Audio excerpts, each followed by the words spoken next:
Oh, ito na mga ka-hunter yung ginawa nating tali kanina. Yung ating pamaa sa ating mga labuyo. So yan, magandang araw sa inyo mga ka-hunter. Ngayon, ituturo ko sa inyo kung paano gumawa ng pamaa o panali sa ating mga labuyo. Ganito lang, meron tayong dapat ganito klaseng tali. Yan, ganito kalaki. Tapos ito, makikita nyo, meron tayo ditong istaka, bakal, yung ginagamit natin pang istaka sa ating mga CI. Unang-una, ganito nga gagawin natin dyan mga ka-hunter. Tatanggalin natin tong buhol.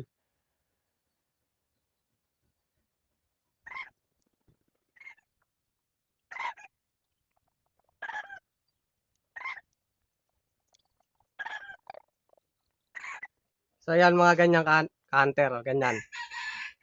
Ngayon, bibiyakin pa natin tong bawat isa na to. Pagdadalawahin pa natin yan.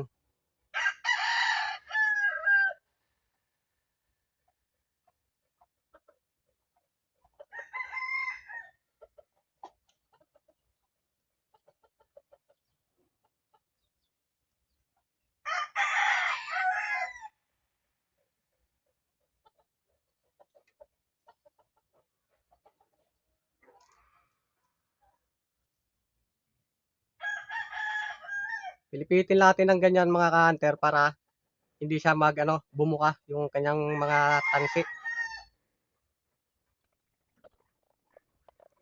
Tapos itong dulo niya mga ka-hunter, pasuin natin ng apoy, lighter para hindi maghiwalay. Kailangan niya magdikit. Kasi kapag maghiwalay yan, sagabal yan mamaya kapag gumawa na tayo.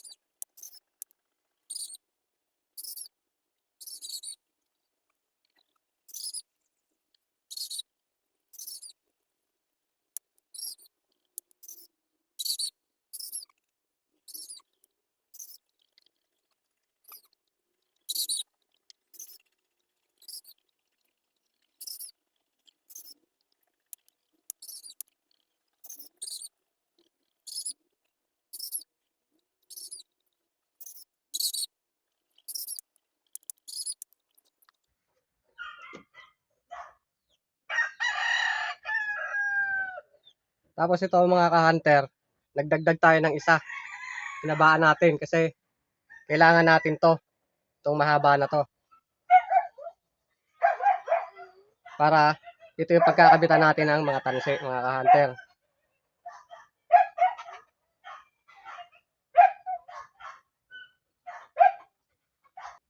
Tapos gumawa tayo ng ating, eto mga ka-hunter, pako. Nagpako tayo dyan. Dyan natin tatali itong dulo yung dulo nito. Para hindi mahihirapan tayo mamaya. Makikita nyo kung anong purpose nito.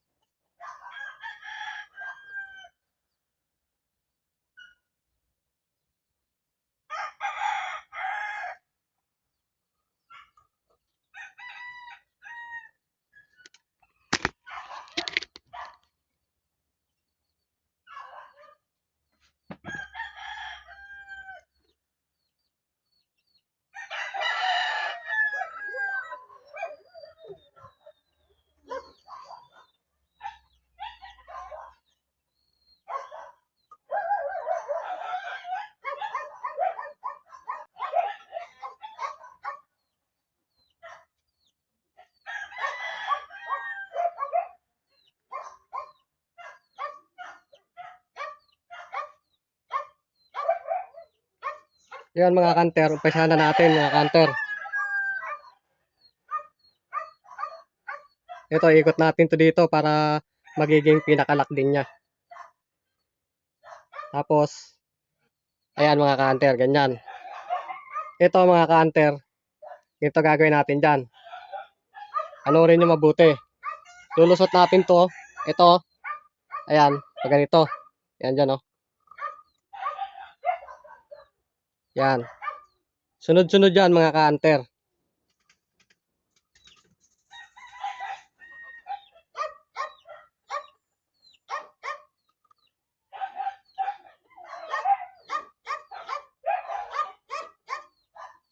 Pasensya na kayo, medyo maingay yung aso.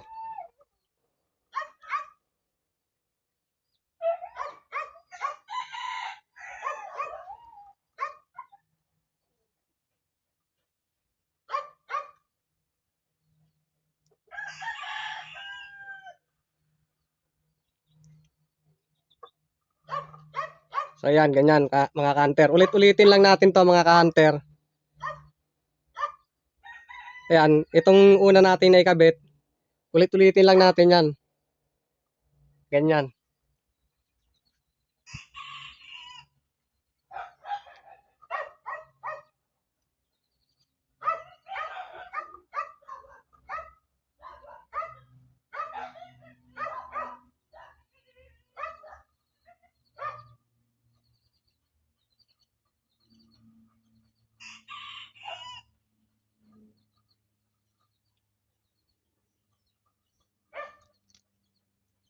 Ayan, ganyan mga ka-hunter. Ulit-ulitin lang natin yan hanggang sa makabuo tayo ng mahaba.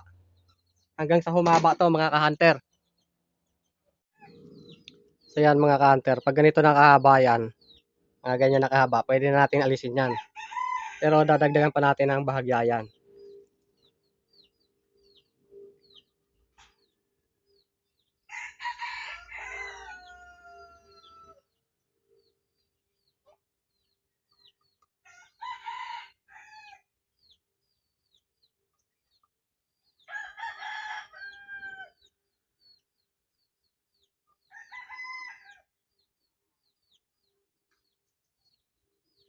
Yan mga ka-hunter, ganyan sa kahaba, tatanggalin na natin siya rito. Ayan. Tapos, lalagyan muna natin yan ng ganyan. Tapos ito mga ka-hunter, itong pinaka ano niya na to, ito, lalagay natin yan pa ganyan. Ito naman yung gagawin natin kanina na parang bakal. Diyan naman tayo mag-iikot. Ganito gagawin natin dyan. Pa ganyan. Tuloy-tuloy lang uli. Tulad ng ginawa natin kanina. Paikot lang. Sundin lang natin yung mga tali na maliliit. Yan, ganyan.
Ngayon mga ka-hunter, babalik ta rin naman natin siya.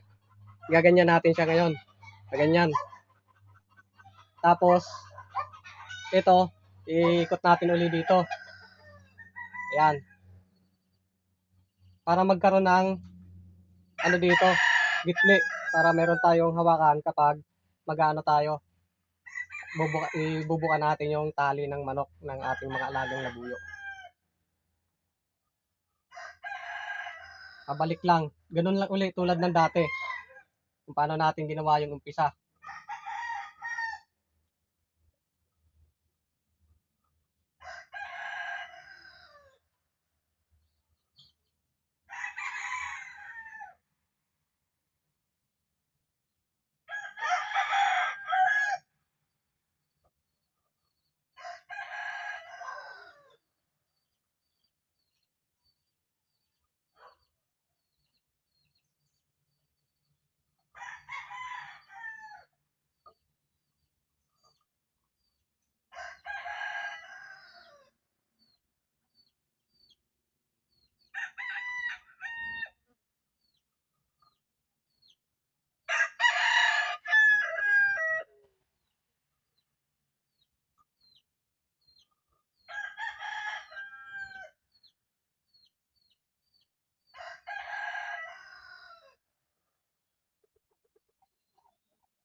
Ayan ngayon mga hunter, okay na to.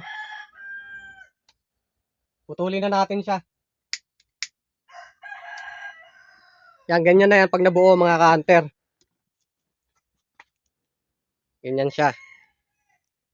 Putulin lang natin siya ng ano, para hindi magbuhol-buhol yung kanyang ano, maglabas yung kanyang mga tansi. Pasuin natin siya ng lighter.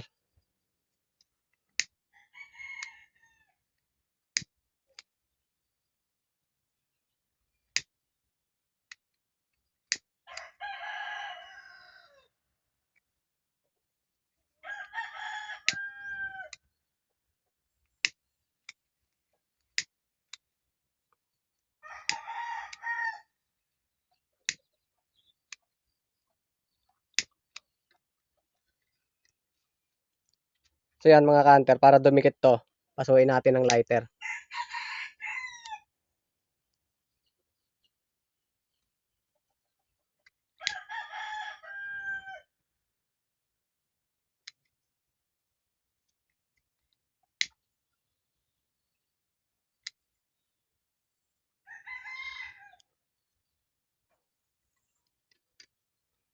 So ayan na mga ka-hunter, meron na tayong tali ng manok, ating mga labuyo.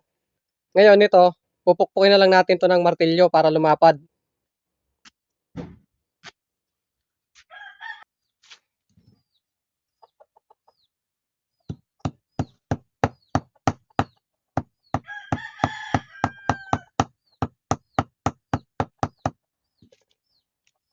So ayan, malapad na mga ka-hunter.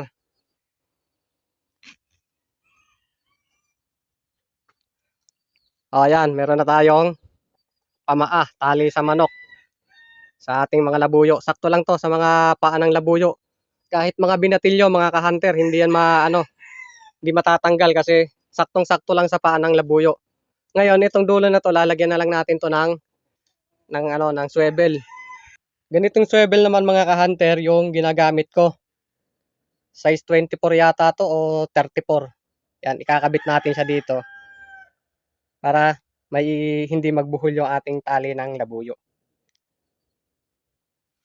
So yun mga ka-hunter, sana nasundan nyo yung paggawa natin ng pamaa sa labuyo. Ayan. Medyo hindi klaro yung ating gawang video pero gagawa ulit tayo ng panibago. Yung mas malinaw kasi medyo nagmamadali ako sa oras ngayon. Ayan, maraming salamat sa inyo mga ka-hunter. Sana suportahan nyo yung page ko na to at saka yung aking YouTube channel.